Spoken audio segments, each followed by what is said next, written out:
All right, so in the previous section, we went over the broad scope of the discussion we're going to have.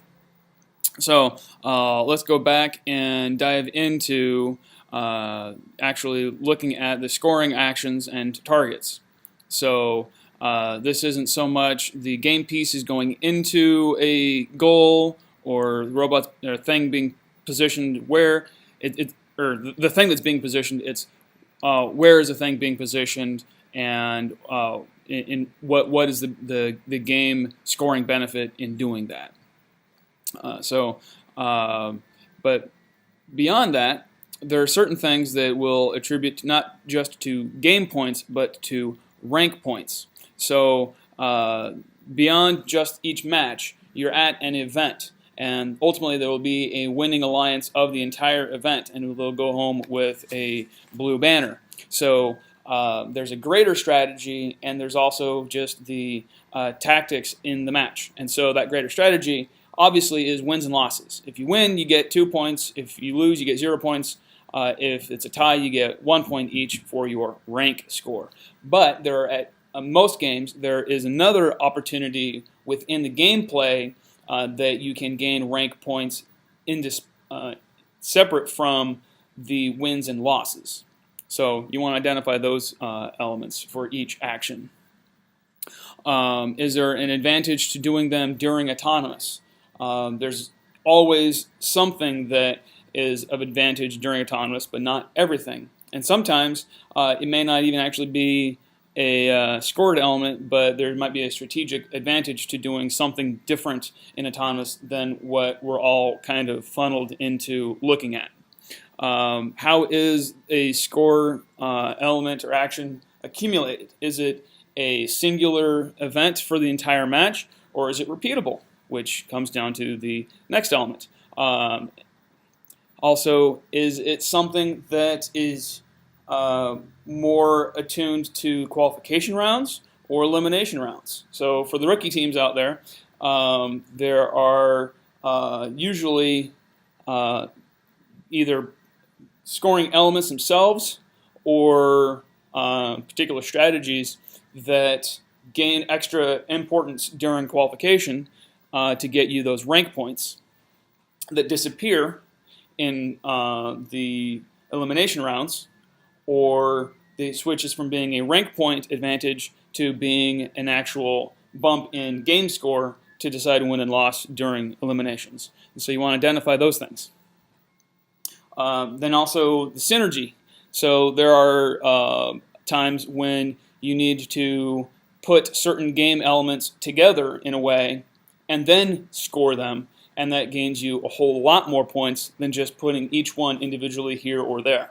So you want to identify the synergy with those game piece or target elements. And this one's a little bit more difficult, but counterintuitive opportunities. Sometimes you get focused in on doing a particular thing that it ends up being a waste of your time during the match because there was another opportunity that wasn't obvious. So try to think out the box there. And OPR, that's more of an advanced thing. That is offensive power ranking or rating. That's used in a lot of sports. So batting averages, that kind of thing. That comes into advanced scouting. You don't need to go over that in this discussion, but the spreadsheet we're going to put together is going to give us an opportunity to discuss that down the road. So all this discussion doesn't just happen in thin air. For each element there, we want to lock it into this spreadsheet to move the discussion along. And beyond that, you're going to start out first listing all of those game elements or game pieces. Or sorry, this is scoring. So what actions do you do to gain points? That's what this first step is about. Okay, I'm already getting ahead of myself here. So you'll come to this with a blank sheet. Obviously, you can take this and, whoops, wrong button. Go ahead and make a copy, add it to your drive, and wipe all this out and start new for this year's game. But this is just an example that our team went through as a training exercise. And so you'll start off with all this blank, and this works best if you work column by column, not row by row. And you'll see what I mean here in a second. So everyone has read the manual. That's the first thing. Before you even have this discussion, everyone needs to have read the manual. That's what this is really getting about, is being able to know where in the manual something is said, so that way you aren't basing your decisions on conjecture. That's what this really helps with. So, back to making this productive. Go through the tasks. So in the game that this was tested with, there were high goals, medium goals, low goals. There's even a tower goal. There were towers in the middle of the arena that you could climb, the robot could climb. And then there was autonomous. There were certain different scoring elements during autonomous.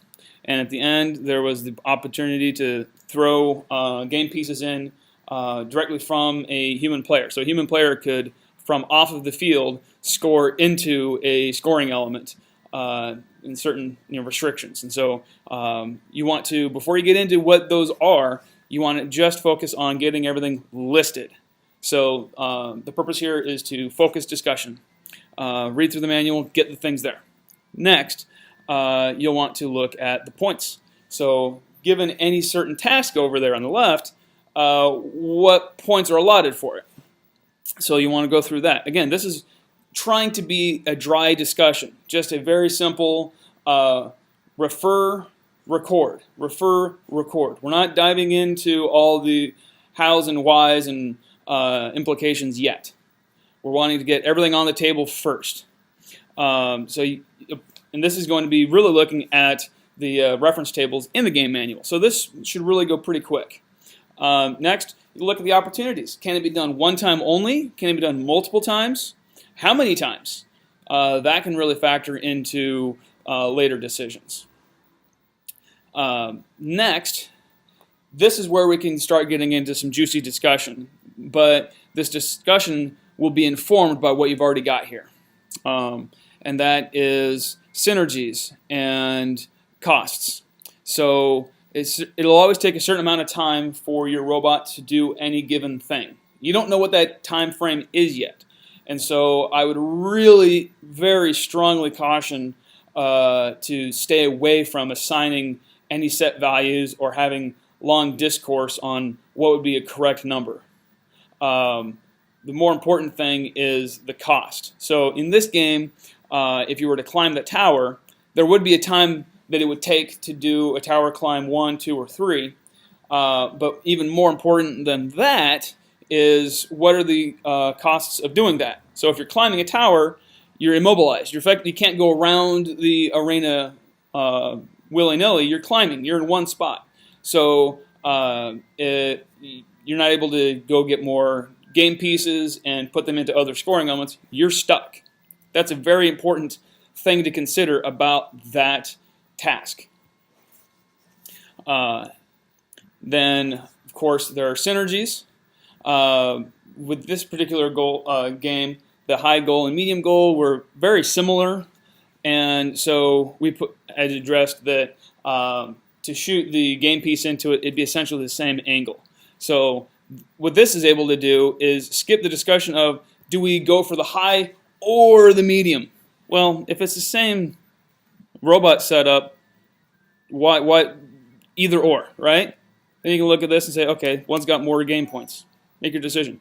But beyond all of that, as you're going through assigning your rank points, game points, etc., write down what rules apply to each given action. And there's going to be many rules. So there are going to be rules about the gameplay and how you score that. And there are also going to be rules regarding robot design restrictions, which are going to affect how your robot can do that thing. And so write down these rules, because you're going to be going back to them later on in the discussion, weeks on, days on. You're going to be going back to those rules, and it's going to be of huge asset to have them all wrapped up in one spot. So after we go through the ways you can get positive points, then we'll dive into the ways that you can give points away to the other alliance, or potentially have your robot immobilized, or have other things happen. So again, you want to go through this column by column. What are the things that can happen during the match? What are the rules that apply to that action? And what are the consequences? Go ahead and add extra columns as needed. But again, doing this discussion column by column is really going to streamline that discourse. And you'll go through that whole process until the point at which you can finally come down to the section I really love, and we'll cover in the next video.